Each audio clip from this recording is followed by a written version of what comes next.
Ladies and gentlemen, welcome to the Spears and Steinberg podcast. Right here with Spears. How y'all feel out there? And Steinberg. What time is it? Game time. Happy holidays, guys.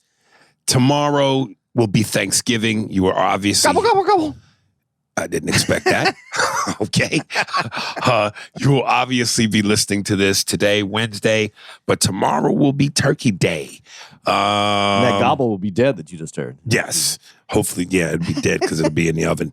What are you doing for Thanksgiving? Actually, I found out about this place in Jersey called Hink's Farms. Mm-hmm. And they sell out of these turkeys. They do the turkeys. They cook them for you. Mm-hmm. And I just ordered that and a prime rib. And we're going to go over to Tara's parents' house. Right. They live in Toms River. We're going to go over there, and they're bringing the rest of the food. And her brother and my kind of niece. Yeah. If I ever, when we get married, it'll be my niece. Yeah. It's kind of my niece in process. She'll be there. And that's what we're doing. And my kids, my boys are going to go see their mom for Thanksgiving back in Phoenix. And then they're going to go out and have some fun with their friends later on that day. So you're just kicking back and you're being served. Are you cooking? You're not cooking, right? No, it's not. You pick it up, you bring it to the house, but it's cooked. It's a fully cooked turkey, and it's supposed to be this great. It's a farm that they raise the turkeys on. So, but how about the other stuff? The sides, the mac and cheese. They have some of the sides, and then the family's preparing the other sides. So we didn't get. I think we got mashed potatoes and some and like cranberry sauce that came with it. Dude, I miss being cooked for and having the home smell like all the fixings, the mac and cheese, the dressing, the fucking stuffing, all that shit, the green beans, yams. I'm going on my second Thanksgiving of nothingness. Dude, listen, I'm going to get a little, maybe it's too deep for a holiday question, but you've said on this podcast that, you're not against paying for pussy, right? Yes. Can't you buy pussy that cooks dinner at the house and feeds you? That, dude, this is why I like you, man. It's like your Jewisms kick in at all the right times. Like, I'd never entertain the idea of paid for pussy / paid for holiday tradition. But the problem is, I'll fuck her before she cooks, and then I want her to leave. So I'll never get to eat. Have her pick it. Have her make it. Well, then it doesn't have the smells. Yeah. Yeah. You know what she should do? She should come before, like when you're not home. She should put everything in the oven. When I'm not home. Yeah. No, nigga. No, you should get robbed. You can't have one of your boys let her in? Nah, nigga. All right. Because they'll fuck her. No. Never mind.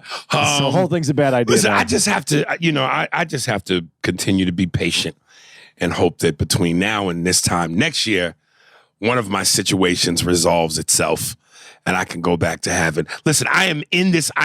This is not a pity party. I am in this bed because I made it.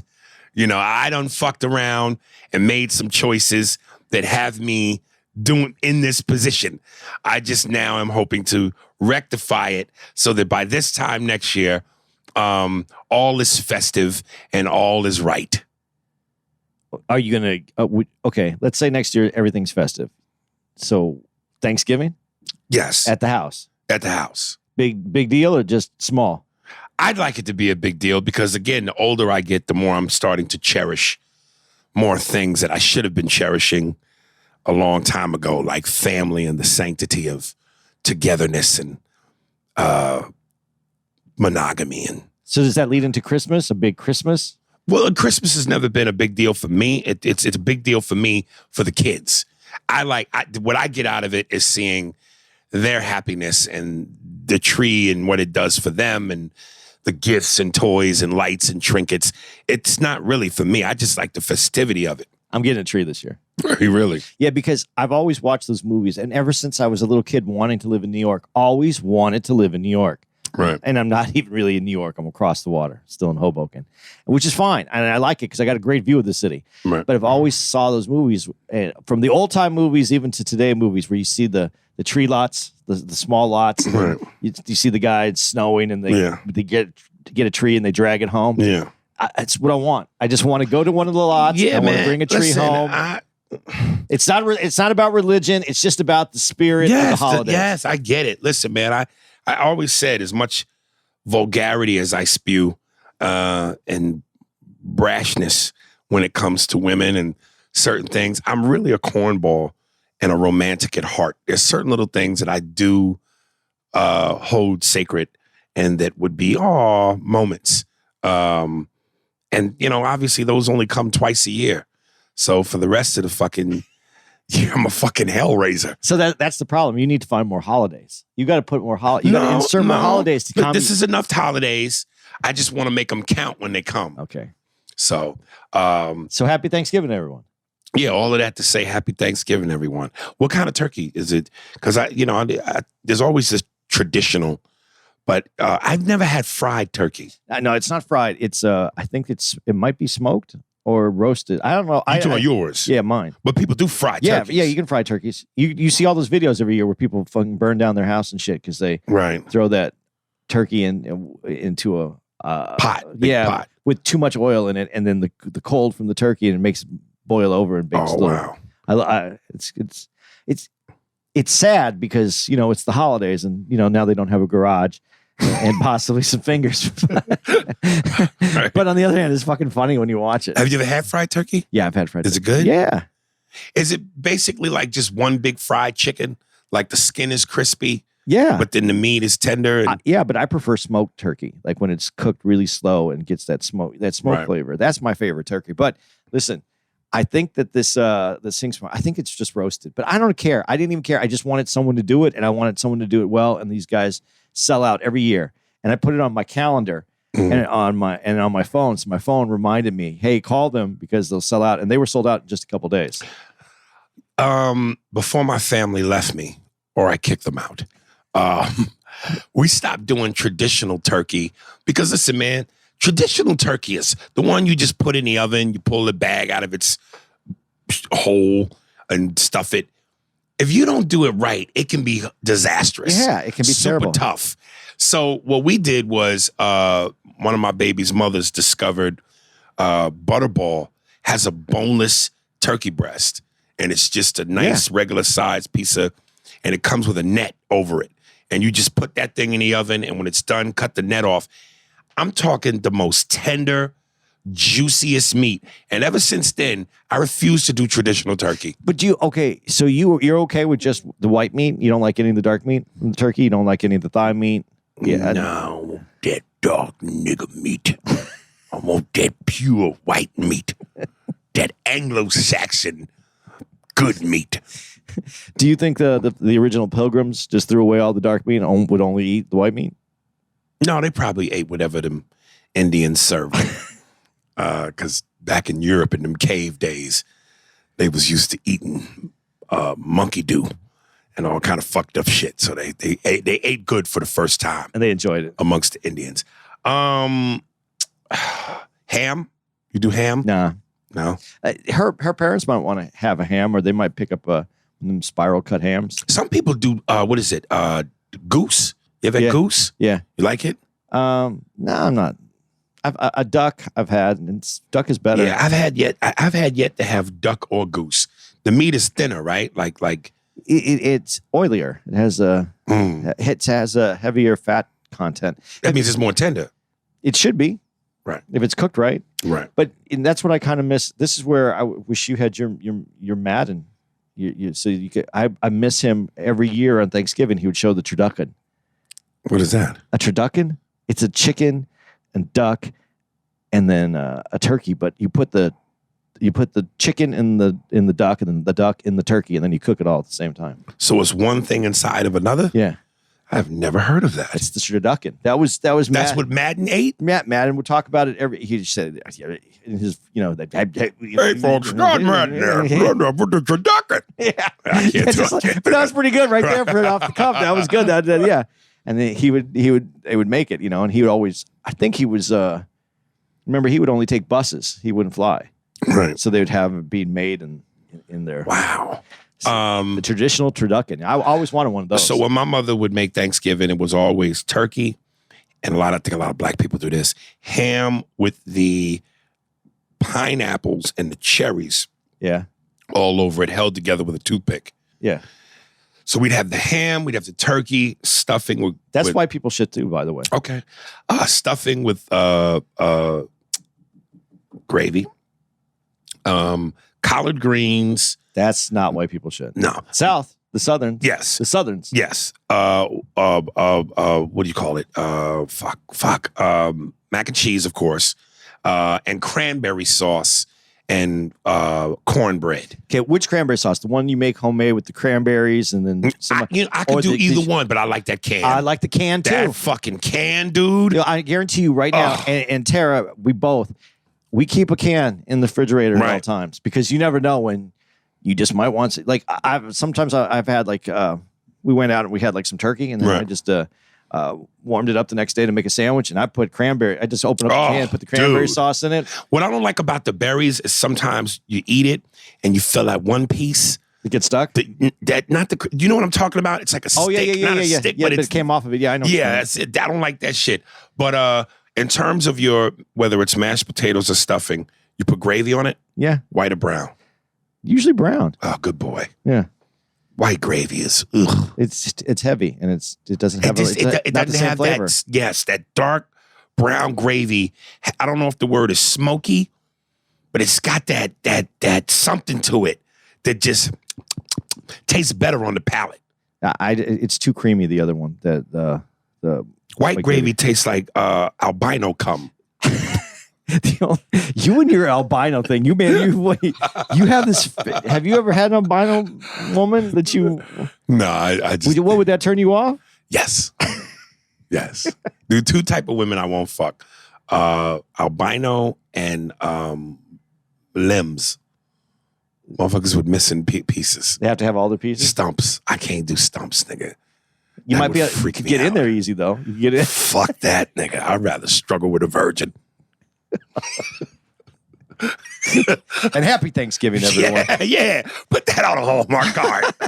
Whether it's albino or missing limbs, I'd rather struggle with a virgin. Happy holidays. All right. All right, let's dig into this. So we were apart for the one day. You were in Nyack doing a gig. Yep. And I was in Miami. We both had one-nighters. One-nighters. We both had disastrous nights. You want to go first? Okay. I'll go first because I'm going to say it wasn't disastrous. It was just, it was a small disaster. Okay. I don't know a lot of people in New York in the first place, and in West Nyack, which is it's not upstate, but it's north of the city. Yeah, and it's about an hour drive after work, hour and a half, and not going to pull a lot of people. I wanted 50. That's all I wanted. That was my goal, 50 people. Right. And I got 25. Right. And that's because my feature brought 2 people. So really, you had 23. Yeah, 23. And that's because Tara brought her parents. So I had 20. Wow. I had 20 tickets sold. Dude, it's... I would have liked more there. I'm not going to complain about the 20 I had. As I put out a post, I said, I would like to have seen more faces, but I love the ones that I saw. Right. Because I appreciate them coming out and supporting. And it was a fun show. We had a big group of teachers. But the problem for me, and the reason I said to you was I felt disastrous in some aspects. Like the club was cool. Everybody was great. The people that came out were great. But they were a small amount of people, but very diverse. So they never laughed at the same jokes. So I never felt like I had the whole room at one time. And that was... it was painful. It was painful. And I kind of got a lot of joy from watching the people on the show. I brought out a friend of mine from Arizona named Kirsten Alberts, and she hosted, and she's very awkward. She's the most awkward person I know. And then I didn't know really anybody to get to feature that would drive up there or come up there. So I do know I know someone from I've met him throughout the years. His name is Chris Milhouse, funny guy, and he came up, and it was just fun to watch everybody struggle, including myself. But knowing that we were all in this together, and it felt well. See, at least with your thing, you were all in it together. Yeah. But go ahead. And it just felt very, comedy centric, where we're all battling together for an outcome. See, yeah, I would have taken that. Yeah. I did this crypto conference thing, and if you recall, I think me and Andy told you guys when we were in West Palm, Rodney Burton, who was big in crypto, came out to my show because I was scheduled to be the performance clown for his event in Miami. And this motherfucker got paper. I like how you worded it, though, performance clown. Yes. So much so that when Andy and I did our last show on Sunday, we still had a nice amount of merch in terms of T-shirts. Yeah. And this motherfucker bought everything. And again, when he said, yo, give me boom, boom, boom, we thought he meant one of each. This nigga bought the whole fucking table. And then we proceeded to hang out with him at Copper Blue, where he had bottles of champagne, wanted to buy me a bottle of tequila. This nigga got money. Anyway, so this event comes up in Miami at the Lowe's Hotel, right on the heart of Miami Beach. I've been there one time before, I remember. Place is expensive. It's right on the heart of Miami Beach. And I remember as I was checking in, I'm going to myself. Now, usually when they check you in, even when the room and tax is taken care of, they ask you to put down a certain amount of money or your credit card for incidentals. In my head, I'm going, because of where this hotel is, because it's the Lowe's, I bet you they asked me for like $500, which in my mind is crazy. I was off by $100. They said for the one night, $600 hold on your card. I said, ma'am, that's ridiculous. She said, or you could do $150. But with $150, you can't get room service. You got to go down to the restaurant, get it, and pick it up and bring it back to your room. But for $600, they'll bring it to you. But what is the 150 cover then? Like what? That's what I was thinking. And I was like, even if it was for the room service, I'm here one night. Unless I order breakfast, lunch, and dinner, I should need $150 worth of food. But then again, I thought to myself, this is the Lowe's. This is Miami Beach. I bet you anything short of, hey, for breakfast, let me get a couple apple slices and a water. That's $50. So if you go full out breakfast, you won't even make lunch before you almost run out of that 150. So I was like, yeah, whatever. I did the 150. I knew that when I checked out, they would put it back on my card in the 2 to 3 business days, which also pisses me off. Why can't you give it back to me the day I check out? If I didn't get shit, why you can't give me my money back immediately? But fuck it. It is what it is. I'm more worried about the performance. Now, this dude who got me the gig named Jimmy Marr out of New York, Puerto Rican black nigga. Jimmy is real New York, Hey, beloved, hey, king, hey, my king, God, Jimmy cool motherfucker. He kept telling me the whole fucking day, man, you gonna rock this shit. You gonna kill this shit. Nigga, they gonna love you. And I kept saying to him over and over, Jimmy, are you sure you told these motherfuckers who I am? Are you sure you told them what I do? Because I've been doing this 31 years. This is a corporate gig. Let's call it what it is. Corporate gigs play the same way every time. Anything controversial, anything edgy, raw, these niggas lock up like buttholes with a bad case of diarrhea, nigga. I know what's going to happen. Soon enough, I look at the manual and I see who's, and this is a weekend event from Thursday through Sunday. Now, I'm only there to perform the Thursday, but then Friday, Saturday, Sunday, they got Fat Joe coming, Rick Ross, Marlon Wayans, Draymond John. I mean, these are motherfuckers. Elena Cardone, you know who Grant Cardone is? Yeah. His wife. These are, first there's a dinner at 7, right? They got ice sculptures. They got turkey $10,000 a plate attendance. Oh, boy. So they got all these big money wigs coming. And then I look on the fucking thing and I see Tiffany Haddish. Now, I have not seen Tiffany since before she blew up. We've talked, we've texted. Y'all heard on the podcast, remember when I said, has the money gotten to her? Because she didn't want to repost my shit. She was like, it's about, let me see for the brand. So the talent coordinator, I said to her, oh, oh, Tiffany's going to be here.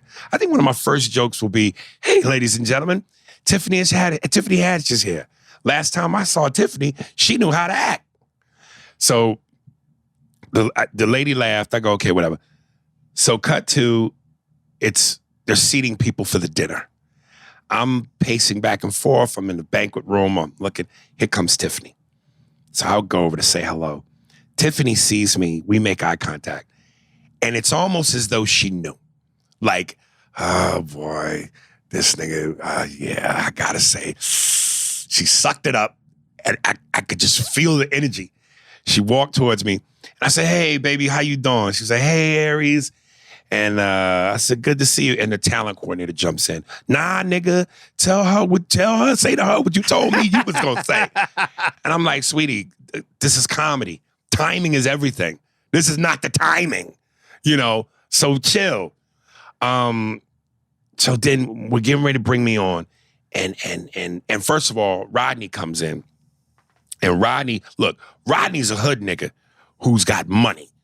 And this is how you know he's a hood nigga, even though he got money. This nigga had on a blue sequence trench coat. You know what sequence is? This little shiny crystals? The shiny crystals. Yeah. The whole coat is sequence, nigga. I mean, this nigga looks like a human diamond when he's walking. So he comes in, fedora and shit, and they all sit down, and now he's Rodney's bringing me up. He's getting ready to bring me up, and I'm in the back. Just fucking, I'm gonna go. It's gonna be all right. I'm pacing. I'm getting ready. I could see you're doing this thing. Jimmy Marr positions himself, and this is what I loved about Jimmy. Jimmy's also a comic, a street nigga out of New York. He positions himself right near the stage, and he says to me one more time, "Nigga, you gonna rock this?" I said, "Jimmy, I love your optimism, but nigga, I'm telling you, I'm not trying to be pessimistic. I know how this is going to play out. This is going to be disastrous." So boom, they bring me out. And I mean, the Titanic hit the iceberg, nigga. It's going down. Everything I said, these niggas, the crowd is looking at each other in faces of, oh my God, did he just say that? Are we going to laugh at this? And just like you said, even though the room was 300 people, it felt like 23 because the laughs were in small pockets spread throughout. And the hardcore niggas that, even though they got money, are still who they are, was dying. But it was that weird quiet where you could hear the niggas dying so loudly because everybody else was so quiet. And at one point I said, hey, you bougie niggas can do this shit if you want to. The check cleared. I said, I know this shit funny. Fuck y'all. So I kept rolling. Now here's Jimmy doing what comics should do for each other. Like I always used to say this when me and Andy would go to clubs and maybe the audience sucks, but then Andy or me might sit down as close as possible to the stage. We like strippers who support each other when nobody's tipping. I'm throwing my money that I made as a stripper at you. Go on, girl. Shake that ass. Twerk that booty. This is money that I made twerking my ass that I'm now throwing to you. So Jimmy's back there. Say that shit, Aries. Do that shit, Aries. Give it to him. So it is what it is. Now here's what bothers me. Tiffany's sitting with Rodney. And the way she's looking at me, joke for joke, it felt like she was judging me. She had this weird look on her face. Jokes that where I knew that were really funny, she would chuckle. And I'm sitting here going, sweetie, I know you big now. You're a multimillionaire. You're a movie star. But bitch, don't forget you do this. You should be right with Jimmy. And you know me. We go back. Why aren't you with Jimmy in front of these bougie niggas going, do that shit, Aries. Go, boo-boo. Instead, you sitting there in the $10,000 plate section like, with these weird chuckles and looks at me like you're pulling for me, but you're judging me. And it'd be different if she was a different type. Tiffany is one of the harshest, rawest, nastiest comedians. Talk about getting a pussy licked and her ass ate and blowjobs. Word, bitch. Word. Jimmy giving me more love than you. Ain't we do this, bitch? And you know me. You leaving me out to drown like this? But I got through it. It was over. And here's the turning point. There was two Asian couples, rich Asian couples. Crazy rich Asians. Crazy rich Asians. There you go. Sitting off to my right. The one Asian chick, she really was Asian to the point where she barely spoke English. But her Asian husband spoke fluent English. So, of course, I did the joke where I asked him, hey, man, you ever been eating your wife pussy and you find a small slip of white paper in it with a message written on it? All the niggas in the room at that point couldn't hold it. They all died at that when I said, that's that fortune cookie nookie. And I said, yeah, motherfuckers. Now y'all want to do this? But I'm already sinking, so let's sink together. And then, of course, when it was over, what do you think happened? Oh, you killed it. Oh, they all told me I killed it. Yeah. They all loved me, but y'all in your bougie asses couldn't give me that love when I was up there. That's why I'm telling you, man, corporate gigs pay you a lot to sell your soul. Dude, were the lights up, though? Could everybody see each other? Yes. That's the problem. That's the problem. That's why when we go to clubs and some of those places leave the lights on too high, I know it's going to be a problem because they want to laugh, but they can be seen laughing and they're not sure if they're supposed to laugh at this. I'm not really sure if the lights being down would have made a difference. It might not have, but I always feel that when the lights are brighter, people are more judgmental because you can see other people's eyes. Right. And you don't need to see other people. You need to, it's laughter is an individual experience. And you listen, I posed this story to someone and they said, Aries, and they kind of alluded to what I think you alluded to a little bit. Yo, Tiffany's in a different position now. She's the brand. She's got to protect the brand. And look, you might be right because I'm not in that position where I have to go, the brand. But I would like to think and hope to God, and I pray to God, if God really does exist, this is one of my true wishes. Let me get to where I want to get to without having to change who I am. I want to be that nigga then that I am now, which is everybody can go, yo, this is a cool, down-to-earth, approachable motherfucker. And he doesn't come off Hollywood at all, even though he's the biggest star on the block. This nigga's so relatable. But don't see. I'm not at this point in the business that you are. In the business, though, and from what I understand, isn't there some feeling that they granted you this position as opposed to me earning it? You earn it, but they have allowed you to achieve it because you're in these moves. I've been anointed. And if they can anoint you, they can pull that out from underneath you as well. Yeah, but the thing is, once you get to a point where, listen, this is not a charity benefit. This is not a charity thing. If you've gotten yourself to the position where you're bringing them that kind of money, they're going to anoint you. Or find someone else that they can anoint that can bring them that kind of money as well. Good luck. That's a hard thing to do. I know, but name the guy. Many have tried, but most fail. Then name the guy. Name the guy that's done it. Kevin Hart. But is Kevin Hart fits the... He's the safest thing on the planet. He fits the brand already. He came... Dave Chappelle. I put it like that. Dave Chappelle? Dave Chappelle. But look... He ain't changed a fucking thing. Where's his movies? Okay, I hear you, but where he lacks in movies, he makes up for in stand-up. Where's his endorsements? 60 million. But where's his endorsements? Okay, 60 million, I'm just saying. I hear you, but 60 million, no. And from one group. One group that's standing up for him. All right. I'm not denying that you're right to want listen, what you and said. to have that, I'll take that. Yeah. Fuck the endorsements. I don't want to say fuck a movie career, but maybe fuck that too. If I can get to 60 million and stay me, well then fuck it then. But that's all I'm saying. I'm just asking who's done it. Yay, man, you were right. It's Patrice once said, he was like, there's nowhere in this business is there a lone gunman. Yeah, I did it my way.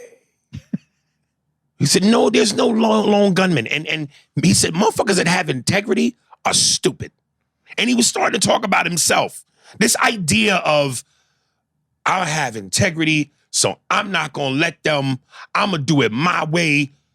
Most fail, and that's a for sure death recipe. I mean, my ultimate hero in this business, Richard Pryor. 4 shows, dude, on TV. Yeah, but Richard was the biggest comedian of all time, and he made his money with specials and some movies that even though they weren't big, he was a bona fide star. But I'm just saying, they gave him a deal, NBC. Yeah. He got 4 shows, and they were trying to get him off the air at 1. Yeah. I'm not saying it's not possible. It is possible. I just don't know how someone does it because I haven't seen it. You saw it, Dave Chappelle. But Dave, and when you mention the movie thing again, is Dave a movie star? Can he act? Yeah. Some of that might be on him. No, he was great in. I know the movie with Bradley Cooper. Yeah, talking about. And he didn't play Dave, but he also didn't have to carry it. No, but where's that part? Where's that career? I hear you. It's a weird.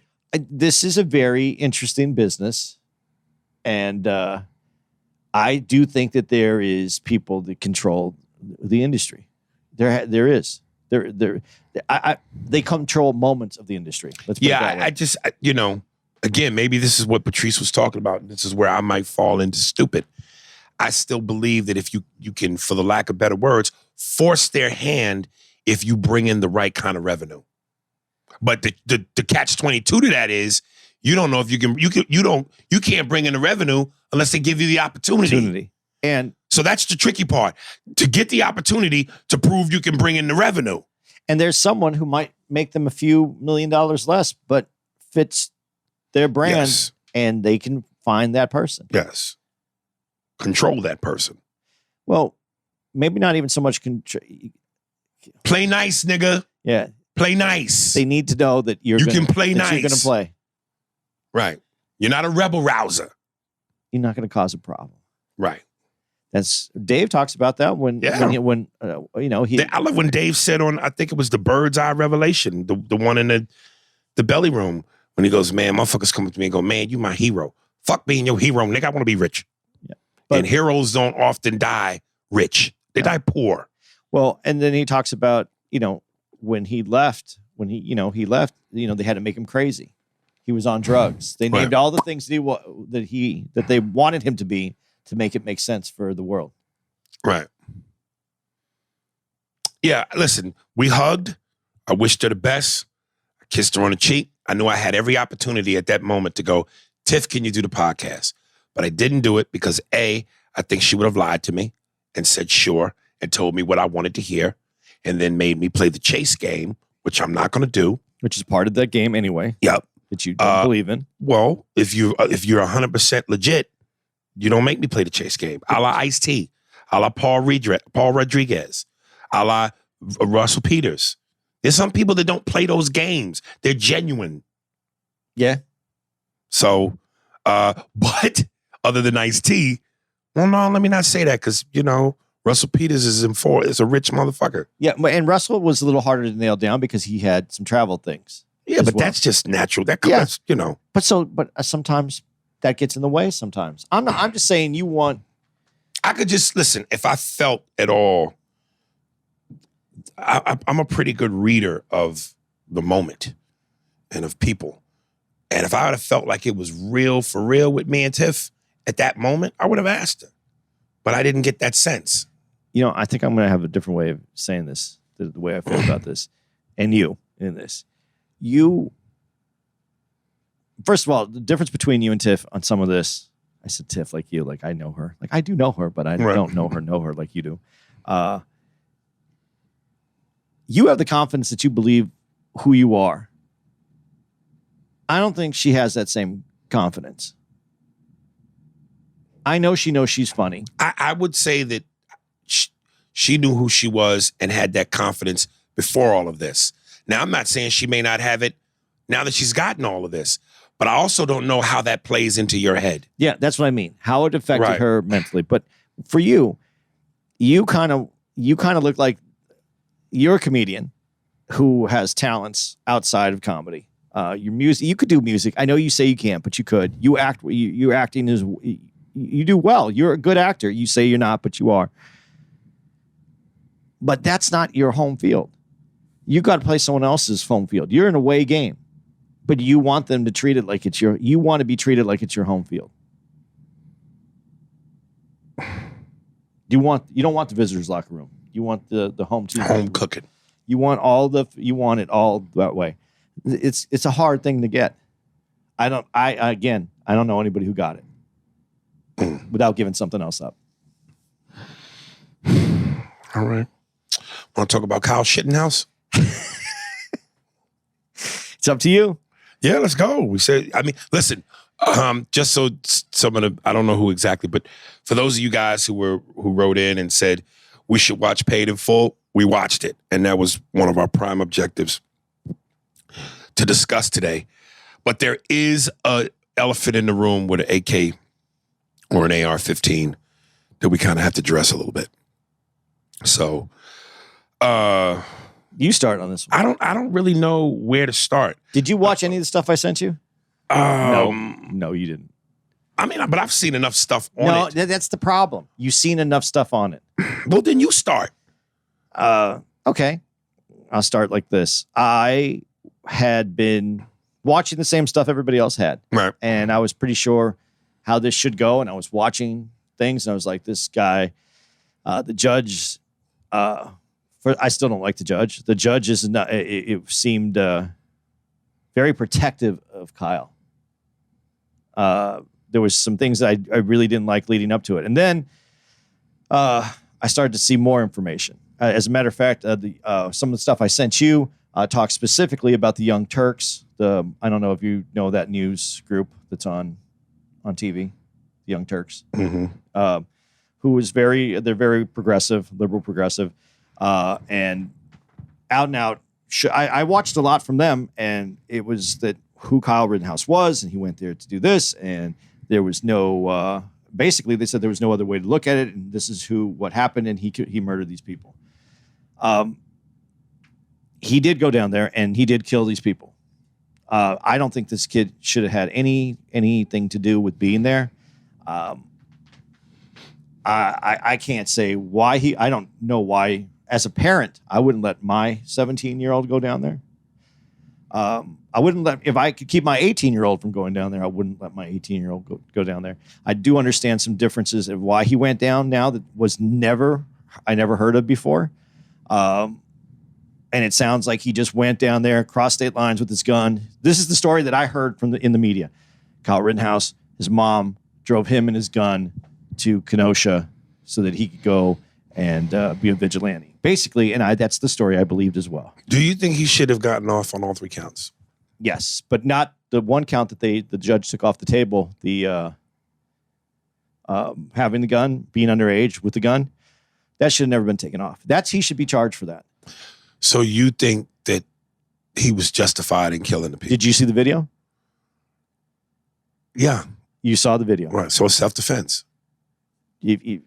One guy's pointing a gun at him. Did he shoot in the arm? The other guy's shooting behind him. Okay, my thing is to this. And when I sent out my post, as DL has sent out many posts, I pointed out the racial aspect of this. And of course, there were white people that said, yo, it ain't about race. He killed 2 white people. It's just not about race. And those people were rioting. Well, why were they rioting? Let's do the math. Why were they rioting? We know why they were rioting. And Martin Luther King said, riots are the voice of those unheard. Okay. Was it self-defense? Yeah. But why was he down there? He had no business being down there. Okay. If you go into a lion's cage and the lion attacks you and you kill the lion, now you claim self-defense. You put yourself in the cage where you shouldn't have been in the first place. Okay, but I agree with everything. I almost agree with what you said. But he is there. Why is he there? And that was the stuff that the media didn't ever talk about until the very end.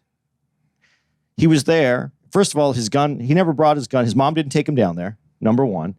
He didn't come across state lines with the gun. The gun was already in Kenosha because that's where the gun was kept. And he had it there. Anyway, he shouldn't have had access to the gun, and he shouldn't have had the gun. That's a bigger problem that's not being addressed.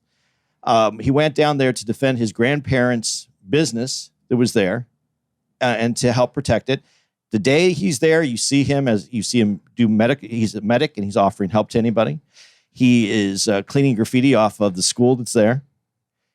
So he isn't going down there. When everybody said he's going down there to the hunt with his gun, he wasn't hunting anybody. Where are all the people saying that they were attacked by Kyle Rittenhouse, that he threatened them with the gun?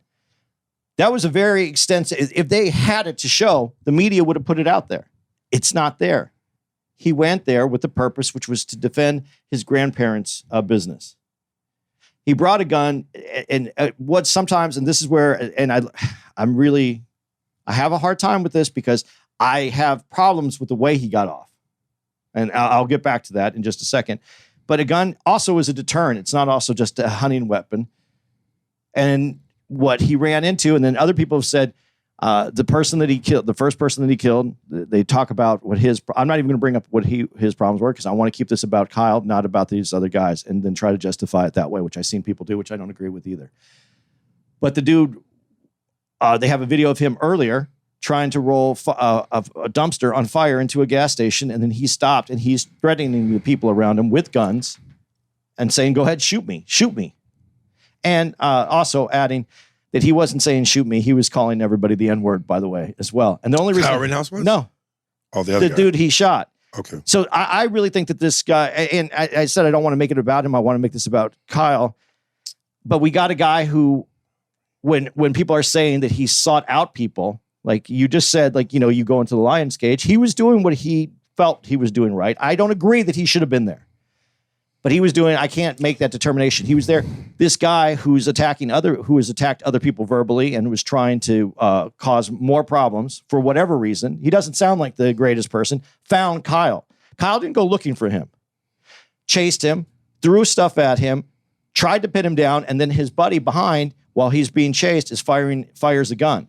Kyle doesn't know who has the gun. All he knows is there's a gunshot and that he's being chased. He took aim. He put 4 shots out, and he killed the dude. He stopped. He went back around. He checked the guy. He called the other guy he came with to let him know what had happened, and then he was running. He started to run. One of the guys with the video is filming. He goes, where are you going? What are you doing? What are you going? He goes, I'm going to the police. I'm going to get the police. He was running to the police, and that's when he's attacked again. So when they say... When I watched the media say he didn't try to help anybody, he did. Not that guy. He did shoot that guy. He did kill that guy. The other guys who tries to take the gun away from him, he kills him. And then at the end, when the other guy who has a gun points at him, Kyle takes aim at him. The guy starts to lower the gun. Kyle doesn't shoot. He was actually trained. He's trained in weapons. I'm not trying to let him off. I don't think he should have his gun there, but he's trained in weapons. The guy lowers his gun. Kyle doesn't shoot. The guy goes to raise the gun again. Kyle shoots him in the arm.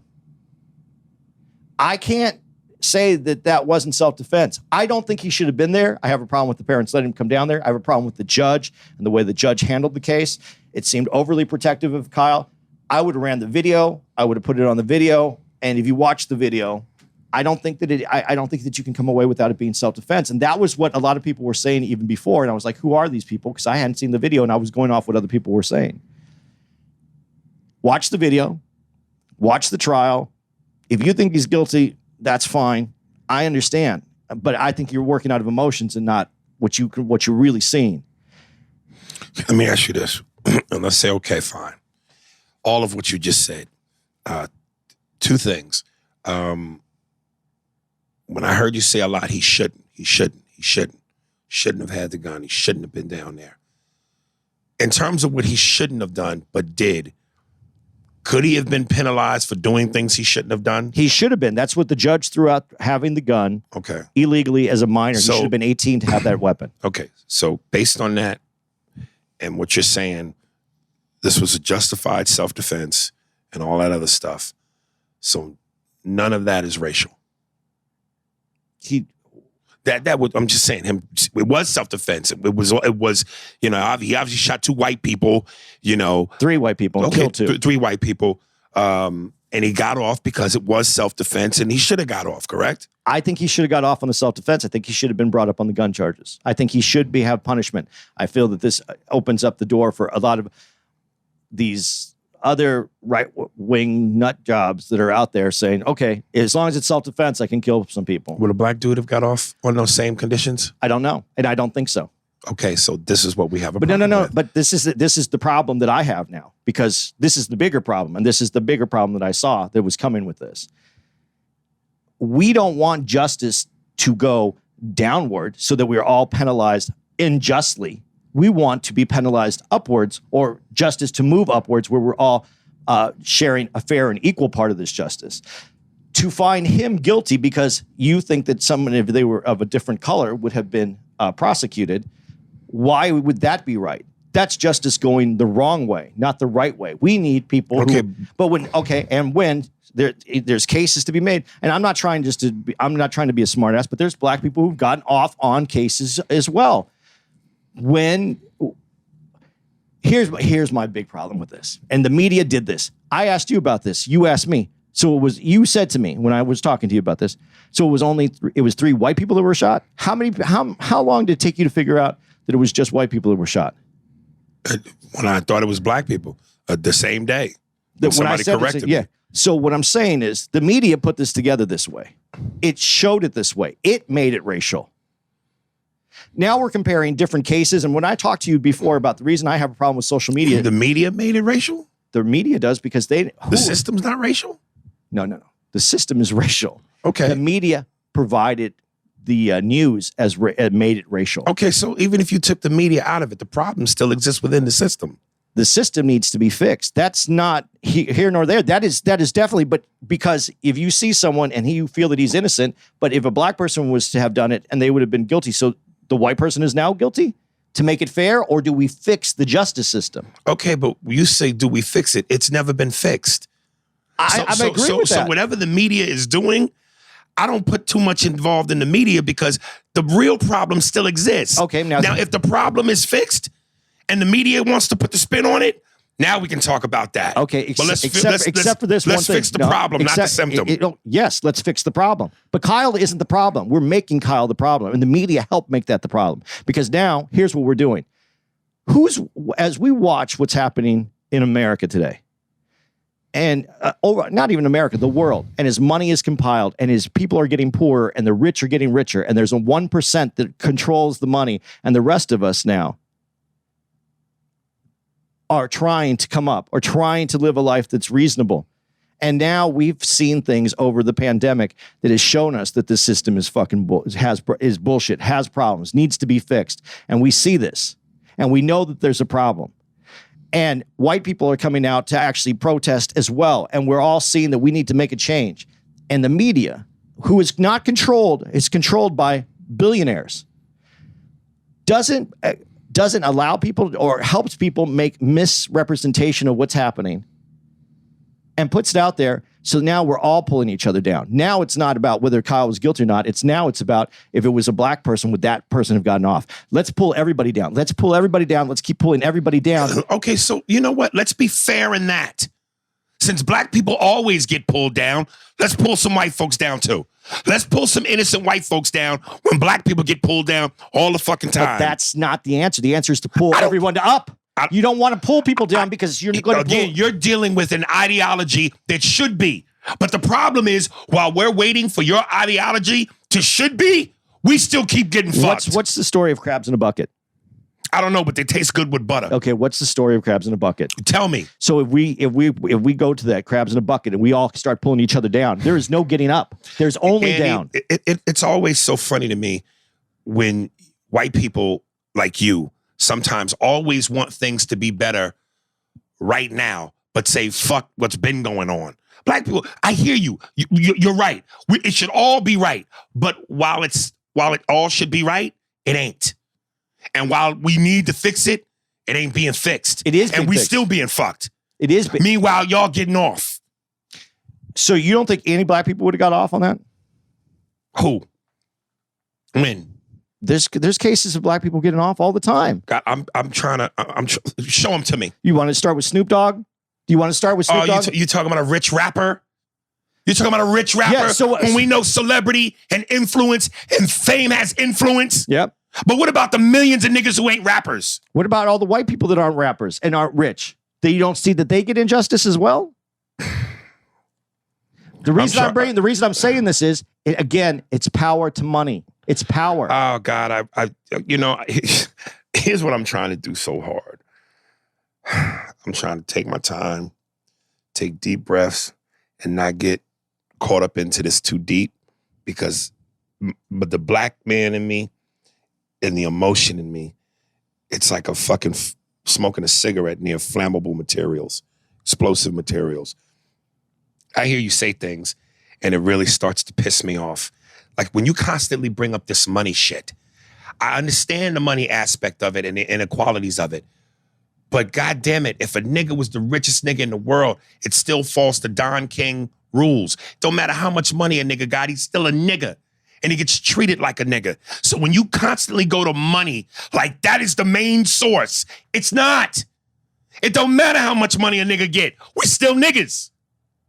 But now, if you mix that where all people are just trying to pull others down, and that money is just going to run away and keep all the power, and we're going to be fighting with each other the rest of our lives. Play something real quick. Did you get that part at all? Did you even hear me on that? I heard you loud and clear. Explain away white privilege.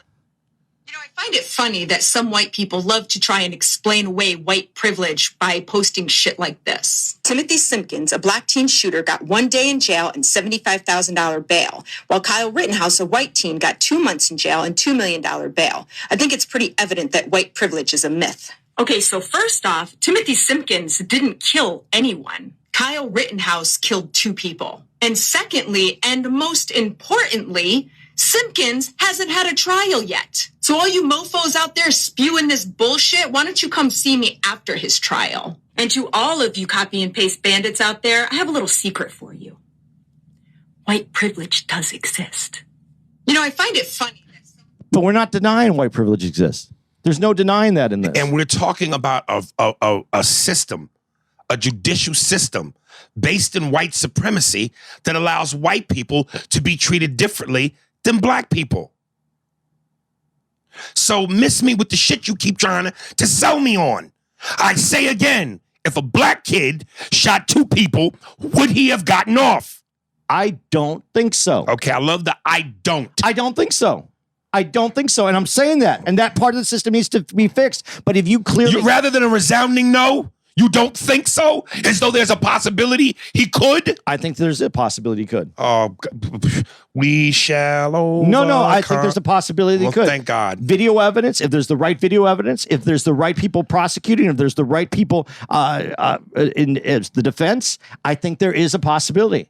I do think there's a possibility. I don't know the black kid's name, but Sean King and D.L. Hewley were pushing hard for this. The black kid who was scheduled to be executed. No, right, and they said it was proven that he didn't do the crime. He shouldn't even be in jail. But they did enough to take execution off the table, but he's still serving life in prison. Now he can fight the life in prison. White dude goes through that same shit? I would have to look up cases. Sure you do. No, we'd have to look up cases. You're imagining it only happens to black people. I didn't say that, but it mostly... I won't deny that. I won't deny that. Ridiculously, percentage-wise, mostly. I would agree with that blindly, but I don't have it in front of me. Okay. I would agree with it blindly, though. Right. Because I think that there's enough proof out there to say that that is true. Right. But what direction do you want to go in? Do you want to fix the problem, or do you want to just keep pulling people down? And as you watch the people... I would like to see my people not suffer and be treated just as equally as white folks do. But that's not the case. So if motherfuckers is going to go down, let's play fair on that side. Let's all go down. But that's not fair. Well, life ain't fair. Life ain't been fair to niggas since slavery, the 60s, church bombings, our leaders assassinated. Wow, really? Life ain't fair? You telling me that? You telling black people that? That's not fair. Break out the fucking violins. No, that's not. It's not going to be fair for anybody if we do it that way. Okay, but it's been not fair for niggas. So let it not be fair for whites too. So let's be equal now. Okay, so when you make it equal, it'll never be fair for anybody. It ain't been fair. So now what are we talking about? So we'll never have the opportunity to make it fair. I don't think we will ever. So we'll just sit in the pool and we'll keep pulling each other down. And the white people with all the money will just keep running with the money. Or maybe until it happens to enough white people, then it'll be fair. It won't happen that way. Of course it won't. No, it won't happen that way. Because it's by design. No, because no one will care because you know what? Which is the comic we were just talking about recently? He had a quote that was interesting. The comic that we watched the special on. Old comic. I need more details. We talked about him on Dave Chappelle? No. Older comic. White, black? Black. Gone. Gregory. Gregory Hines. Gregory Hines is a dancer. Hines, Dick Gregory. Dick Gregory. I believe it was Dick Gregory's quote when he said that white it's not just a color, it's an attitude. And the attitude is dissipating where people see the inequalities and they want to make this change. There's people that come out for the change, but we can't make this change and separate ourselves. We have to find ourselves in the same place trying to fix this problem.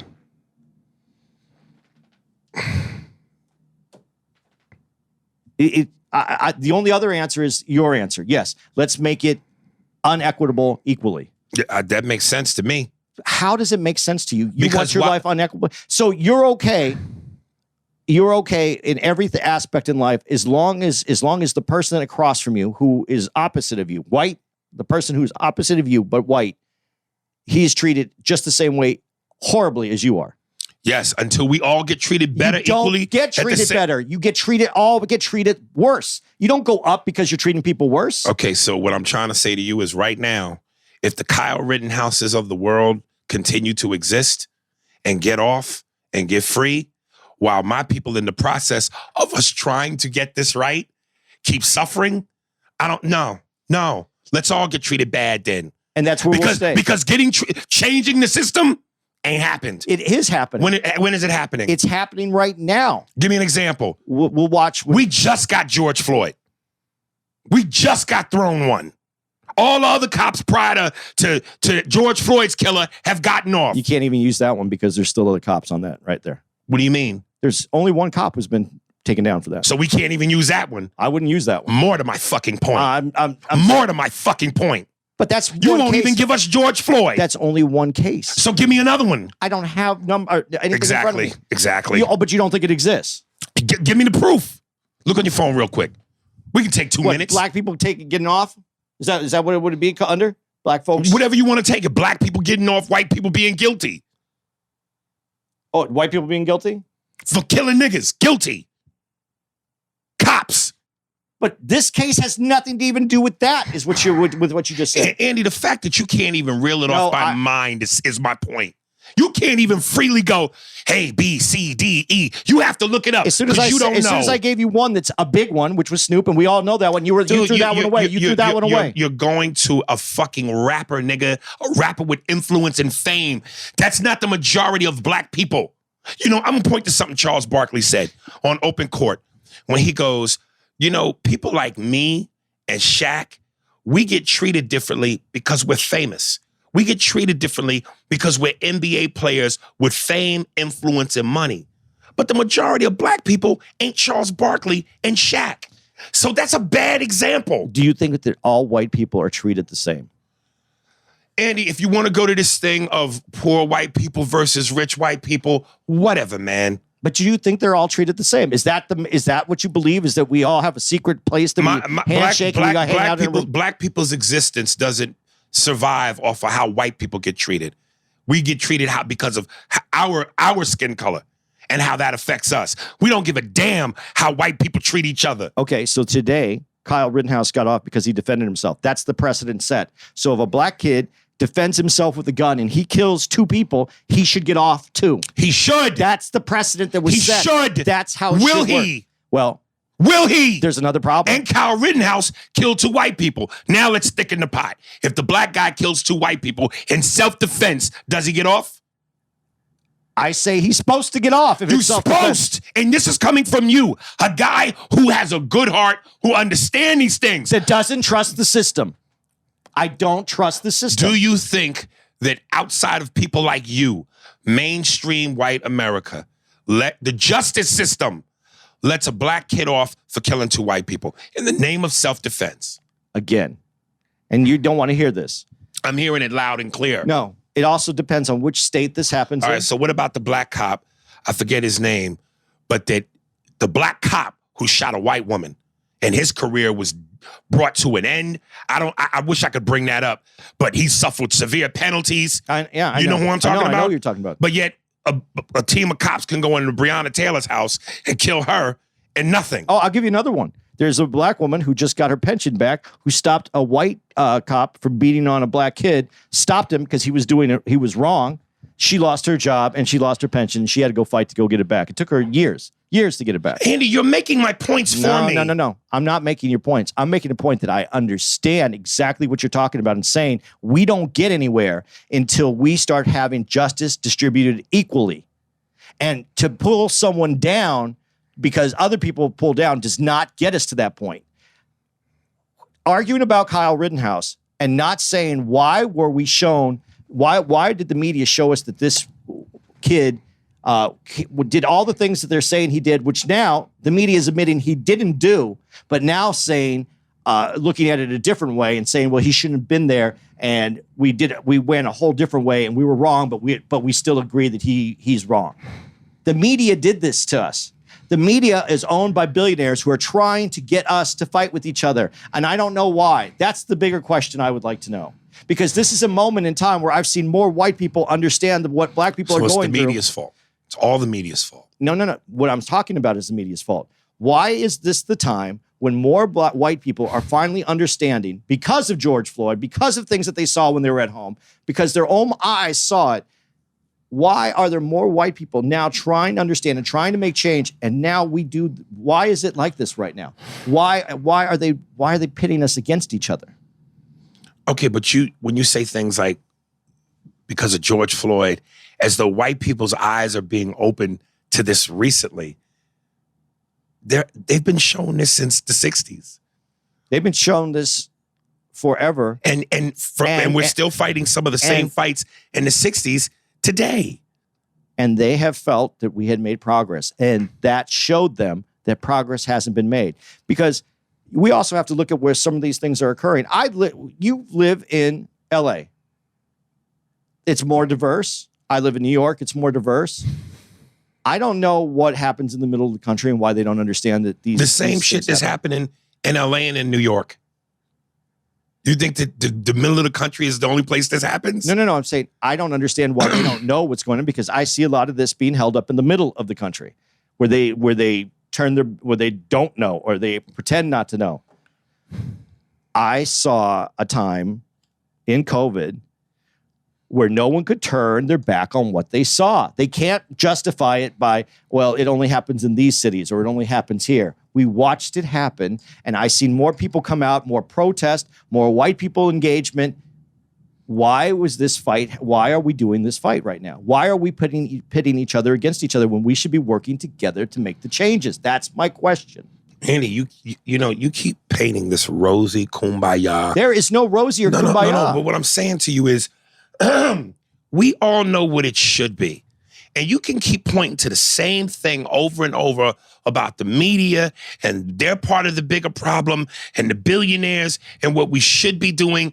This is not news. We all know what should happen, but it's not happening. No, I'm pointing at the media because you think up until you were told that he only killed white people, that he killed black people. So the media presented it in a way that you didn't even know what the case is about. Don't put that on. No. That's on me. It's not just on you. That's on me. No, watch everything that's out there. Okay, but now you're not in the minority of that. But now thought. What people are saying is the obvious. Had it been a black kid, would he get the same treatment?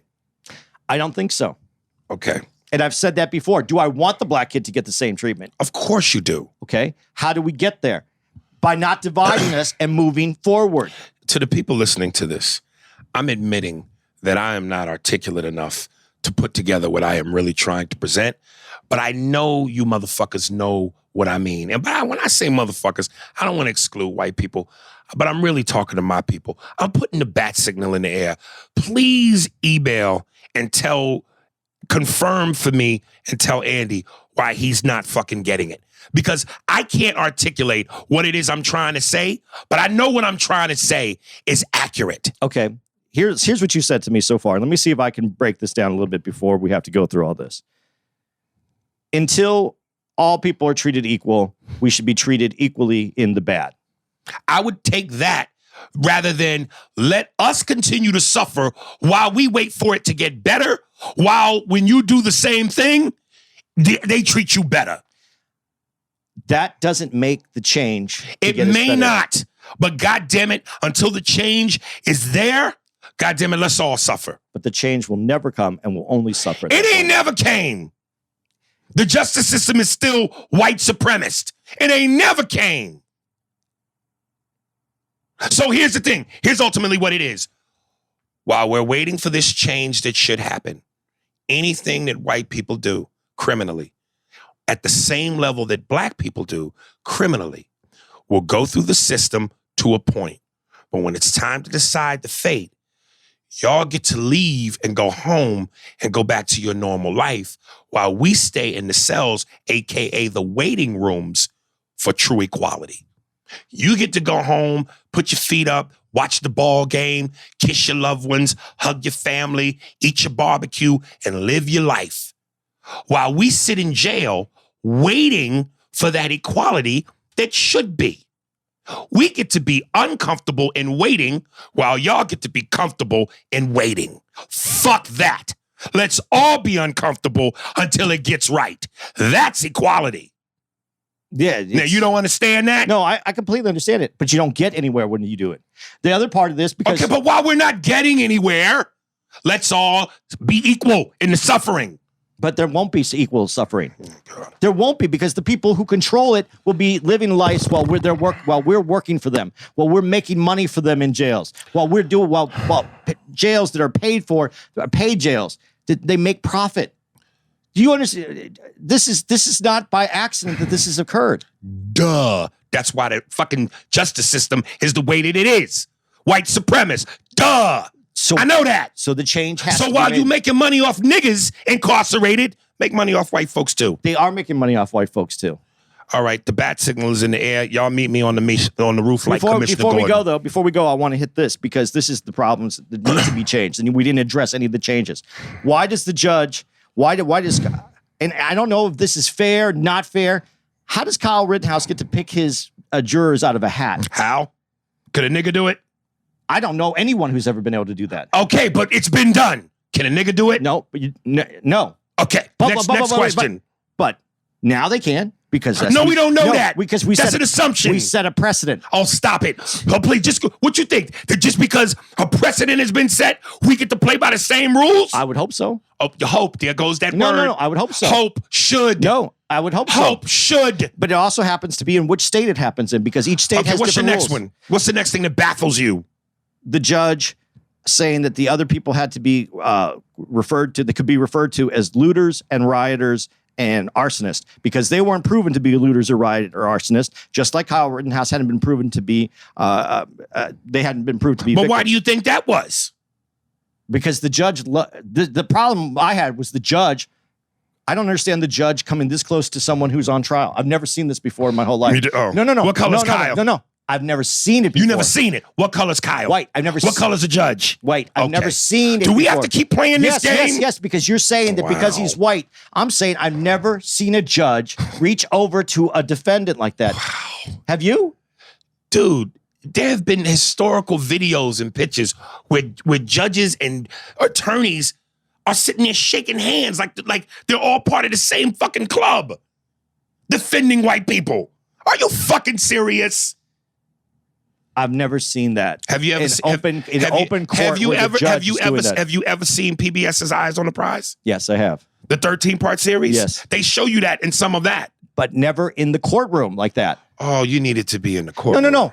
This judge didn't give a shit who saw it. It's being videotaped. Hey, that's some white arrogance. Yeah, it is. Okay. What are we talking about, man?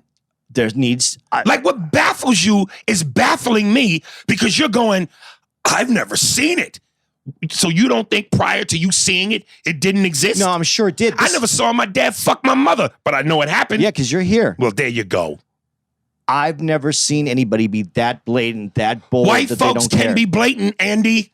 I get it. They historically are some blatant and then motherfuckers. they should be removed from their position. Should be. There goes that word again. There's not. I would hope so. There goes that word. There's no other way to say it. I know. How about this? They need to be removed from their position. I won't even give you need be. You're talking in what we already know should happen after the fact. We hope, they should, we need. Okay. Niggas been hoping, wanting, shouldn't, and needing since the beginning of time. Okay, but by your theory then, so let's do it this way. Let's not even fucking go to trial anymore. just a certain percentage of black people that have gone to jail. That's the same percentage of white people have to go to jail. Hey, man, if we want to talk fair, I'm with it. Is it fair, though? Yeah, sounds good to me. You know it's not fair. I don't give a fuck what I know. I know what should, hope, needs to happen, but that don't ever happen. It will happen. Oh, here we go. It will. Good. Well, I hope so, because Christmas is around the corner. But it won't. So maybe that's Santa Claus's gift to niggas. No, but it won't happen if we. Hope, should, need, and want. If we all turn into crabs, pulling each other down, it won't happen for sure. Well, then I hope there's some butter at the bottom of the barrel, because we'll all taste better. Well, that's the choice. Yeah, there may have to be. I just love it how niggas get to suffer in waiting while y'all get to go home and waiting while we waiting with hope should need to be. But you say that, and you know, percentage-wise, you are correct. Truthfully, though, are you correct? There are white people in jail as well. Percentage does it for me. Percentage does it for you? If you tell me percentage-wise I'm correct, that's enough for me. But you're denying that you're acting or saying it as though only black people go to jail and white people get to go home every day.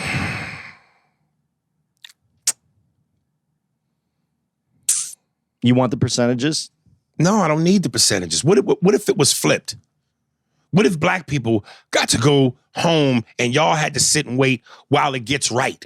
How would you feel? You would fight till you got it right.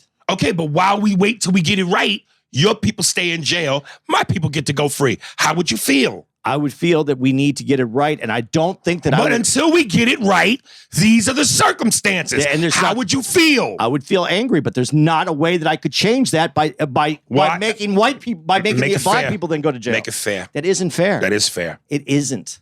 All right. Because if it happened to you, would you want to be the one to go to jail? No, but if it didn't happen to me and it was the flip side, what about that? I didn't. No, I wouldn't want to go to jail. But if I'm the one sitting in jail and I get to watch you go home, I don't want that either. No. Not if you did the same crime as me. I agree with you. Yeah, nigga, stay with me in this cell. Let's talk it out. Let's share some shit. Okay. Let's read together. Yeah. What was them niggas' names? Andy, them two niggas from Shawshank. Red and Andy. Yeah, nigga. I'm Red, you Andy. Be in the cell with me. Okay. Let's be fair. Well, but that's not the fair. That is to me. No, you're that's an answer. It's not fair. Well, because neither, if you haven't committed a crime, you shouldn't be there. So then how come the black people are there? Some black people are there because they committed crimes. And some white people get out even though they committed the same crime. And some black people have gotten out because they committed crimes. Who? Dude, you can't just give me who. We can pull it up all day. The justice system isn't perfect at all. The justice system leans harder on minorities and harder on blacks. Okay, so based on that, and we know that, now what I'm supposed to do with that? We're going to fix it. We're gonna fix it. I love it. Well, I can't go back in the past and fix it. All of you niggas wait patiently in your cells while white folks tried to fix it. What did you do to fix it? About me? Yeah. Me personally? Yeah. I don't know what the fuck I'm doing to fix it. I hope it gets fixed. I'm busy slinging jokes, nigga. What you want me to do? Get out there and march? I did. Nigga, please. No. I mean, I'm asking you wholeheartedly, and I mean it honestly. Well, I can't. I'm not in a position to fix it, but I'm also not. Where's your voice? We're doing it on the podcast. That's what part of this is about. That's why I'd like to having this conversation. Even if it's you live in a certain world of naivete, nigga. You really do. What's the naivete? That you keep believing it's going to fix itself and it's going to be what it needs to be. It will never fix itself. You know what I mean? Not fix itself, but that, it's going to get fixed. They never going to get fixed. Is it better than it was 50 years ago? Is it? Is it? Some would argue no. And others would argue yes. I bet you you're shade. No. Some niggas say that incarceration is just the new slavery. Yeah, because they have paid for prisons. Right. That should be made illegal immediately. Should be. Should be. How do we do it? You are the should be, would be, could be, ought to be, okay, let me hopefully say this. king. I do things to help this move along.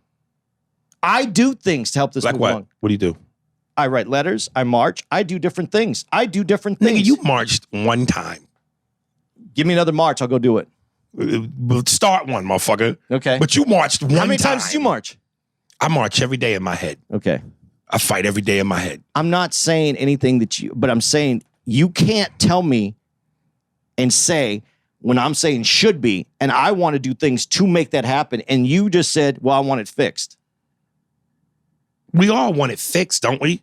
Yeah, but what are you doing to make that change? This is what we're doing right now. This makes a difference. You really think this makes a difference? I definitely think it makes a difference. Okay, well then we're doing it then.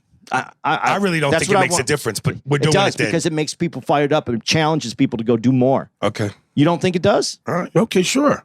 I hope it does. Right. And while they're doing more, nigga, you stay here while that white kid goes home. Well, that white kid, I think, should have gone home. Should have. He did. He's going home. Should've. I said should have. I think he should have been brought up on the gun charges. I also think he should probably do some time for the gun charges. But he won't. And he isn't. No, because the judge threw it out. So my question is, what are we going to do about the judge? Nothing. Yes, we are. Nothing's going to happen to that judge. Yeah, something's going to be happening to that judge. Oh, God. I swear, your hopeful spirit. No, it's not hopeful. It's the People cutest have thing to in the do world. things to get it done, though. People who live there have to do and be active about changing that judge. You want to try to talk about paid in full? We can. Right. We don't even have it. We're already over time. Dude, it's 4:00. We got till 6. We could talk about this for 20 minutes and then jump into emails. Okay.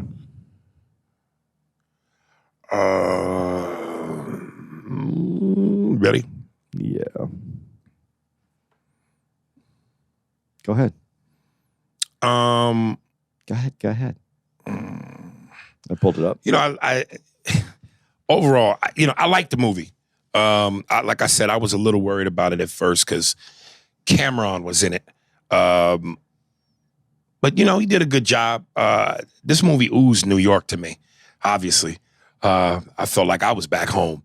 I had never heard B so much. I thought this whole movie was LL Cool J talking. Yo, B, it's crazy, B. But it was a good performance. I thought Wood Harris was great. Mekhi Phifer delivered. But I know this, and I know we don't have any control over it. And certainly you don't. I'm almost really fascinated with the idea of when you die, you come back as in another life. But it would be really fascinating to me if you could remember your old life. But then that would be a big positive or a negative because you would either know, damn, my shit got better or it got worse. So I guess whatever you return in your new life, since you don't remember your old life, there you are. But I swear to God, I hope I never come back as a hood nigga. Just living in the hood, having to sell drugs, that being an option. That's an insane life, man. And again, the drug game, there's only two ends to that game. We know it, death or jail. The ability to make so much money so fast is intoxicating. But the idea that you end up either in a box or in a cell, I would think would be enough to deter you from doing that. But for some dudes, I guess the chance to escape to a better life, even if it's temporary or leads to either one of those tragic endings, is enough to escape that misery of poverty. Because that shit is scary, man. I told you after I saw the movie, and that the movie, it doesn't do that much for me. I mean, I like the movie, but it doesn't do that much for me because I was in that. And I get it. But they leave out so many, you don't go from 0 to 100. You don't? No. But I mean, if you move in that kind of weight immediately, why not? Because you don't move that kind of weight immediately. You have to have, you have to establish a crew. You have to get people to move that, help you move that. You can't go around, you're not cutting up keys and going down the street to sling keys in grams and in ounces. I mean, in ounces you could. But it's still not the money that you're going to make. And they show it like happening overnight. So that scene where Wood Harris goes into Eastside Morales' apartment and meets him, and he becomes his connect for cocaine, and then boom. That don't happen like that? You can meet your connect, but now you have to get it out and distribute it. How are you going to distribute it without getting caught? You have to build up a clientele. You have to build up your crew. You have to get it out there. You can't just get it out over. You don't come with the crew. You have to build that. It takes a minute, and the way that they show it, he went from, and I guess maybe because it's boring if you see that, but there's a lot that goes into that because you have to be the Wood Harris character. Wood Harris is the character he played. I forgot. Ace. And I know it's based on a true story. So, but obviously some things are for creative license. Since they make it faster, but you can't be a nice guy and get to that position in that game. Can you be? Because when he was telling Cameron in so many words, and I've seen this in a couple movies. The one that comes to mind immediately is American Gangster, when Denzel tells his brother, played by that nigga's name who's hard to pronounce, Ijiwa Chiklis Katochifa. Man, you making too much noise. You're too loud. That's a clown suit. And then Ace tells Rico. Same thing. Like, nigga, you too loud. Is there a such thing as being a drug kingpin who is so quiet, so intelligent, moves so calculated that he never gets caught, never gets killed? It's called the U.S. government.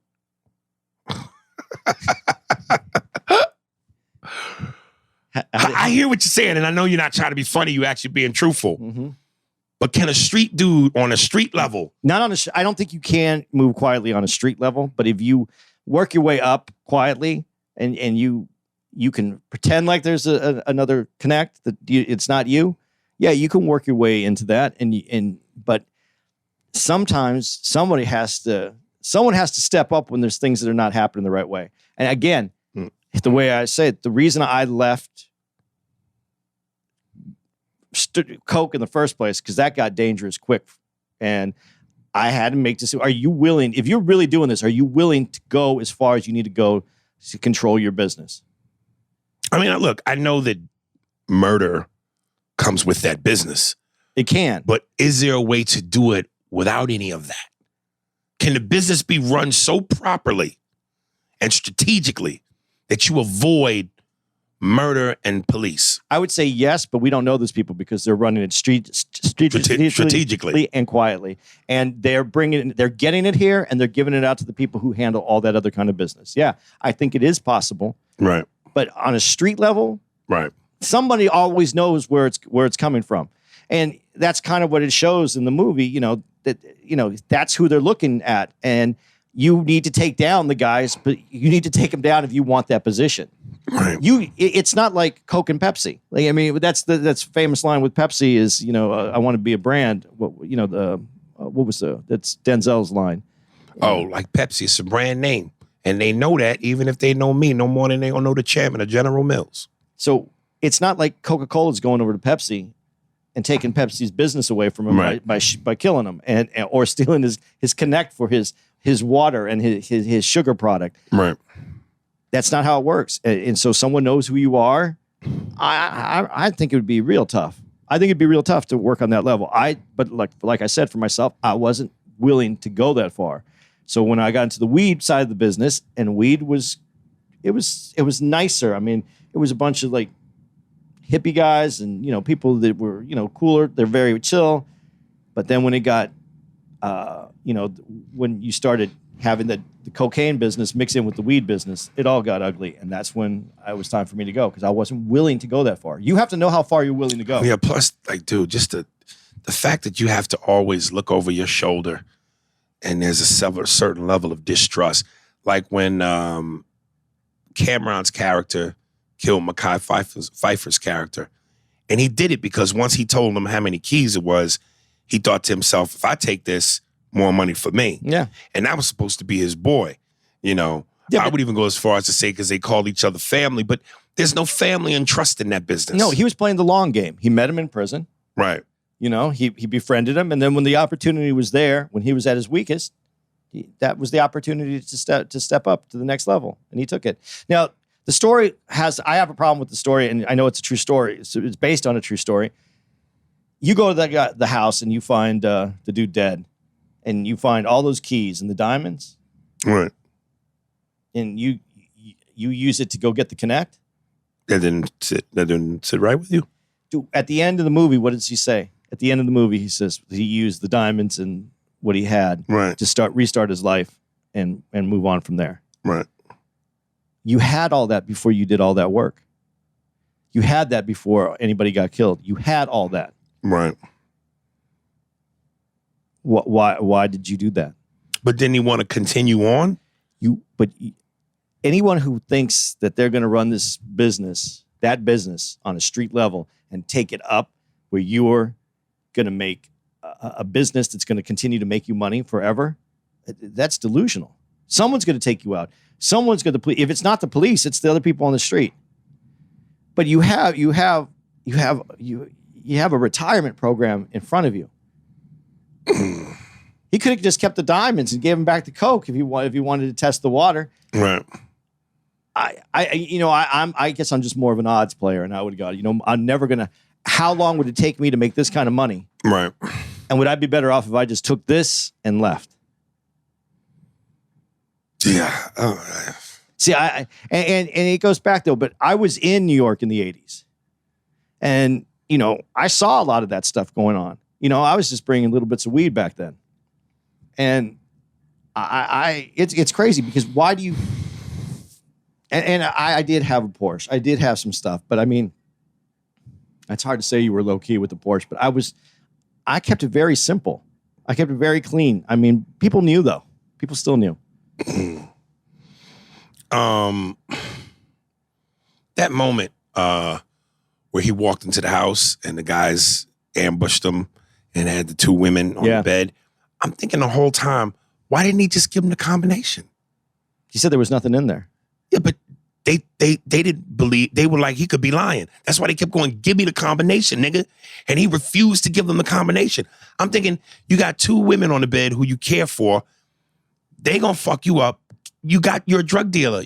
Money's nothing to you. Give him the combination. Or he knew who he was. He said who he was. Yeah. So that wasn't good. There was only one way that was going to end at that moment. He was going to give them the money, and he was going to. You thought they were going to kill him anyway? They would have to kill him. Because he knew who it was. And he was going to have to come back at him. Right. So he just figured, don't give him the money? He's going to lose either way. Might as well try to get away. And he did. Damn. And you know what I didn't realize until I heard, because that voice, the dude and that was funny when Cameron said, this Kermit the Face Frog motherfucker. You know who that was? Who? The father from Snowfall. Oh yeah, that's right. It was when he was younger. Yeah. Yeah. That voice, I kept going, yo, that nigga sounds familiar. And when I saw his face, I said, yo, that's the father from Snowfall. Yeah, that is. He was a lot younger then. Yeah. He didn't look like a father then. That's no, what he looked like Kermit the Frog. Yeah. Dude, Wood Harris. Yeah. His brother? Yeah. Dude, I didn't realize that was his brother. I didn't either for a long time. Dude. His brother and Ish used to play basketball together. And Ish told me that. Dude, what's his brother's name? Do you know? I don't know his brother's name. He got to eat. Wood didn't get to eat because his brother is big and Wood is... They're the complete opposite of each other. Yeah. Completely. Yeah. But I saw that when I was looking. Yeah, I went through and I was like, oh shit. I wanted to see what else. I mean, obviously I knew what else Wood Harris was in, but I was trying to see all the stuff that he did. Right. And then that's when I found out that they were brothers. Right. And I was like, oh my God, I didn't even think those guys look they look alike, but they don't look alike at all. Dude, I was disappointed when they killed the little kid. I was disappointed when I heard they sent him the finger. I was like, damn, he did that to a little boy. But that shows you also, this is the other thing, and this is a good point that you just brought up too. This business will make you do the most evil things because it's not just money and it's not just power. It's also the drugs will fuck you up. And that dude, it was the dad or stepfather. The stepdad, yeah. He was fucked up on drugs. And that's when you put the drugs in it, when you're using, that's what fucks up the whole business because these people can't stay in control anymore. Like I so thought they were going to find the people who did it and kill them. And I wanted to see that so bad. And then when it was discovered Mekhi Phifer's character, Mitch, got killed, you knew that wasn't going to happen. Yeah. I was like, damn, Well, yo. Not only that, even when you find out who really had the kid and then killed him, Right. there's no justice for that. I mean, you could go take him out into the street and kill him right in the street for it, but there's no justice for that. It's a family member did that for money and drugs. Like they showed a camera zoom back and showed the 2 coffins. And I was just like, damn, yo, that's one of those movie moments where, like they took a kid, then they lopped off the finger. I wanted to see them niggas die, man. That's this business. The money part of it, the money, the power, the drugs themselves, what it does to people. If you don't, I don't think anybody gets out of this clean, that business, especially like you said on that level. The people who import it, and when I said U.S. government, and some people, you laughed, but I mean, you saw American Gangster. Yeah. It was coming in through the military. Right. I mean, it's always been, we know when you watch Snowfall, you know that's, even though it's loosely based on some people's stories that were involved, where was the drugs coming from? Right. It's always been from that. There's always connects at the top that move this around. For whatever reason, they move it around. Like in Snowfall, that guy tries to feel like he's doing it for reasons of national security. You can get people to do some crazy shit, but that still comes in, and I don't think at the other level, other than that level, I think all the rest of it's fucked up. What'd you think of the movie overall? I was glad I watched it because I really wasn't interested in another one of those movies, just because again, I wasn't a big player, so But watching it, I just see some things that I just don't agree with. So, right. And I know that that's based on a true story. So I do know that the foundation of that story is correct. Like I said, New Jack City, Boys in the Hood, Juice, now Paid in Full. I'm trying to think of any other hood movies that I've seen. I liked it. I still think New Jack City is the number one black hood movie for me. I like this. On a scale of 1 to 10, I give it a 6.5, strong 7. I'd go with the 6.5. Dude, New Jack City, though, you didn't have any issues with who's the white dude in it? Judd Nelson. You didn't have any issues with Judd Nelson? Nah. No? Nah, not at all. You did? Yeah, it was just a little. You didn't believe it? No. I didn't believe Ice-T. I don't believe him no more than I believe Ice-T. No, Ice-T was different than Ice-T's story though. When he was playing, when he started on Law and Order. But New Jack City. Was way before. Yeah. That's why I said he's different now. Right. When he said in Law and Order, what's the guy's name that runs that whole universe of Law and Order? Dick Wolf. Yeah. Said, and we both said it at the same time. Perfect unison. So yes. So whoever you are out there that you go fuck yourself, convict. Dick Wolf said to him, I think he said it, he might have said that on our podcast, right. That he said to him, so you don't like cops very much. I can tell you're not a big fan of the cops. And he says, no, I'm not. He goes, but you believe cops are necessary? He goes, yeah, definitely. And he said, well then, but so then you believe that there's some good cops out there? He goes, yeah, we need those good cops. And he goes, yeah. He goes, play that cop. And so that's what Ice-T did. And that's why I think in Law and Order, he's more believable than in New Jack City. Boy, that paycheck. Yeah, man. So that's it. I want to. Andy said he was going to check it out. I already saw it just because a couple of you guys recommended it. The Harder They Fall. Oh boy, I want to see it. I saw it. Boy, oh boy, what's some good shit there. So thank y'all for that recommendation. Anything else before I bring this up? Well, I know you said you want to see that one. Everybody keeps hitting me up about Pinky Blinders too, man. I know. That's a TV series, though, right? I want to see it though. I'm going to watch it, even if we don't talk about it on the podcast. If it's not good within the first 5 episodes, I'm bailing. I don't want to invest in no more TV shows unless they're fire. I mean, it's got to be fire. But you still didn't like that other one that we saw, that other Which one? series. The series was on Netflix. It was a British series as well. Oh, no. That was Amazon Prime, Gangs of London. Yeah, you didn't like. I just You can't go back to that. That's it. Ruined it for me. All the cock and ass and balls in that scene just fucked up my corneas. So if the cock and ass goes away, you'd watch it? Maybe it was a little too. I feel like a soft boy for saying this, but Too much chicken bone? Some of the violence, nigga. Too much chicken bones? Yeah, man. It just over the top.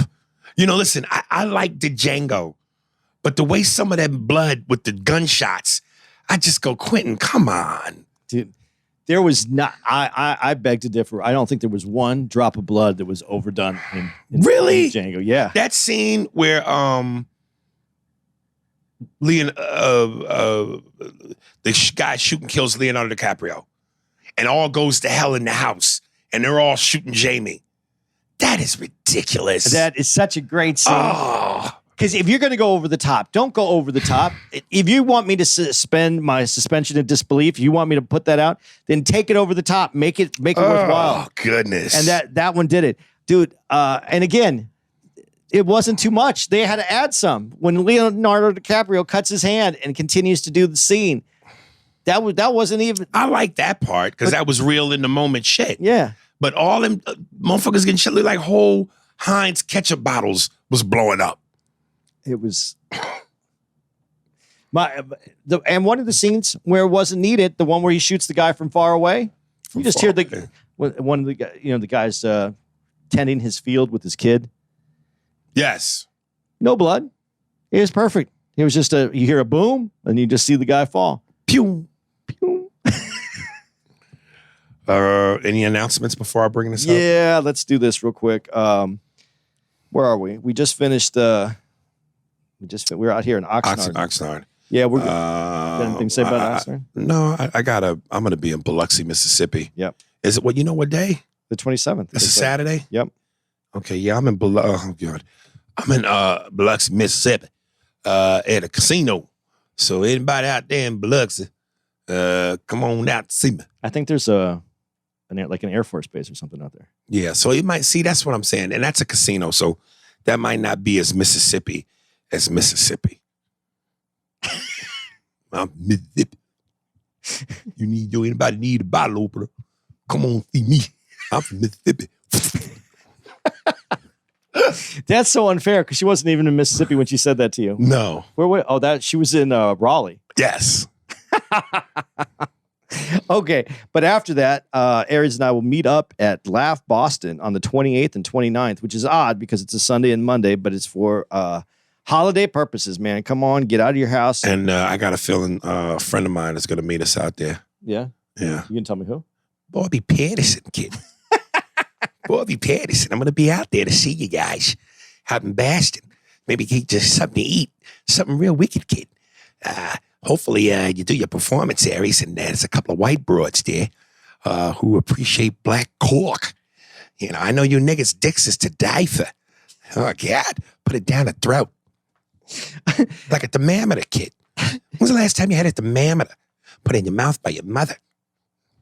Dude. I could have lived without that last part. And then you want to give me a little drum roll? I think I know what this is for. On the 10th of December, we will be at Chuckles. Boom, boom, boom, boom. I didn't know that's what you were going for. I was trying to get you in a good mood with That jaw, you killed it. Boom, boom, boom, boom. Chuckles, the 10th through the 12th. Home of the... How much that CD was? Woody. Dude, it's also we need to go to Stax Records next time when we're out there this time. I got your plane ticket for Chuckles, didn't I? Yeah. I hope yeah, you did. So if I cancel, it's no skin off your back. No, none at all. All right. And you'll get your miles back. Listen, but if we go, which I feel we are, dude, you guys got to come out and support us out there. You got to be part of this. But we'll go to Stax. We'll go to Stax Records. That's where what's that known for? A lot of music that came out of there at that time. Black music. Yeah. Okay. It's supposed to. Graceland. That's Memphis. That's Nashville. No, that's Memphis. Oh, shit. Graceland is out there. But We've never been to Graceland. No. I would go. But last time we were out there. Go. It was a little, last time we were out there, I think it was sold out. Because they only do the tours. Highland, a life is full. I travel each and every byway of the night. What's more than excuse me. How did my way? That is a great Eddie Murphy. How long did you laugh as a little kid when you saw that the first time? I'm telling you, Delirious holds a special place in my heart. 433 West 34th Street between 9th and 10th Avenue, apartment 12B in New York. I was sitting in our one-room studio apartment. We just got our VCR. I remember my dad pulled it out the bag, that yellow box with Eddie Murphy on the cover with the red leather suit. He put that motherfucker in the VCR, and the rest is history. Dude, when I saw it with my dad, and he was a big fan of the Honeymooners. Yeah. And when that bit that couldn't be done today. None. Why don't you fuck me up the ass? Hamana. Wow. Way to go there, Ralphie boy. My dad doubled over, laughter, could not handle how funny that was. Yeah, man. And I never saw him laugh like that. And I don't know if that had anything to do, like I always wanted his approval. Yeah. He was my stepfather, but he was my father. I mean, he was my, he raised me. And I never could be the dude. I wasn't his kind. He wanted a football player, an athlete, and I wasn't that dude. What he got was a small refrigerator. But when I saw that kind of stuff made him laugh, man, I think that's deep down something in there with me. Yeah, baby. Because that was a moment. Like I can never remember him ever laughing as hard as he did. Like tears were coming out of his eyes. A big shout out to Eddie Murphy. I don't think I do say Richard's my dude, but Eddie has a lot to do with it as well. 17th and 18th of 18th and 19th, 17th, 18th, and 19th. There we go. That's the right order. December, we'll be at Summit City Comedy Club out in Indiana. And that's our first time. Is that your first time being there? It's my first time. Is it Fort Wayne? Dude, let me tell you, one time ago, early in my stand-up on the road career, I went to Fort Wayne, Indiana. And I think I said this on a podcast. It was the first time I had been to a strip club where the bartender was also the stripper. There were two strippers in the whole joint. One girl with a couple missing teeth, and the bartender was also the stripper, and she was 60. Fort Wayne, Indiana, nigga. There was just an article on social media about, I think she had been, it was a hooker that retired after 50 years. Right. 4 presidents. Did you see that on social No. media? That's one of the places, Fort Wayne, where the men are real men and the women are real men. I think Burt Bridgewater is from Fort Wayne, Indiana. Before we go on to tell you about our last date, I'm going to give you one good example of what a real man does. A real man jacks off with Icy Hot in one hand and brushes his teeth with Ben Gay in the other. Okay, and this one we need to promote because this is a good. I think this is. I'm excited to do this one. Oh, wait, drum roll. Oh, you want the drum roll for this one? This is I know now, what this now is. you're excited. Yes, give me the drum roll. Now I have to do the drum roll. Yeah.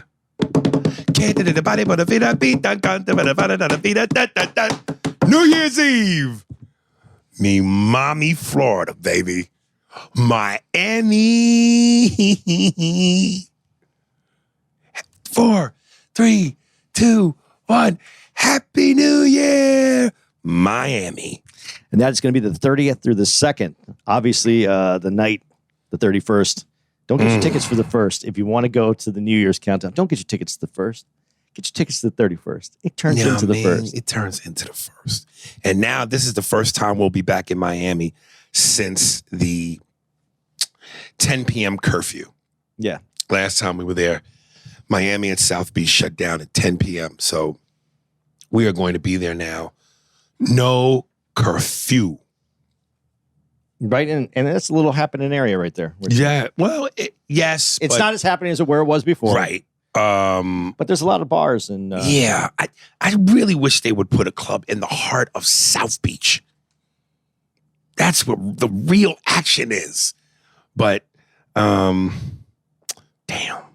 And South Beach during the night ain't like South Beach during the day. It's still a party, but the nighttime is when the titties come out. You know? we should try. I think they have something where you can go see some of the places where Scarface was shot. Oh, that would be dope. I'd like to go there. Because we're there for 4 days. So I think I'm going to stay a day or two afterwards. Let me tell you something. Women, they know. They love when you thump the pussy. Oh, the fuck? What is that fucking thing? Like a lizard coming out of your mouth, man. You want to see me make it with that girl? Do your thing, Romeo. Just hang back. Hey, you see that guy right there? He's going to stick his tongue out at that girl. You pig. Psh, fucking bitch. Lesbian. Do you think even though when the movie came out, Scarface in theaters wasn't a success that they thought they wanted it to be, was the Manolo guy, whatever. Bauer.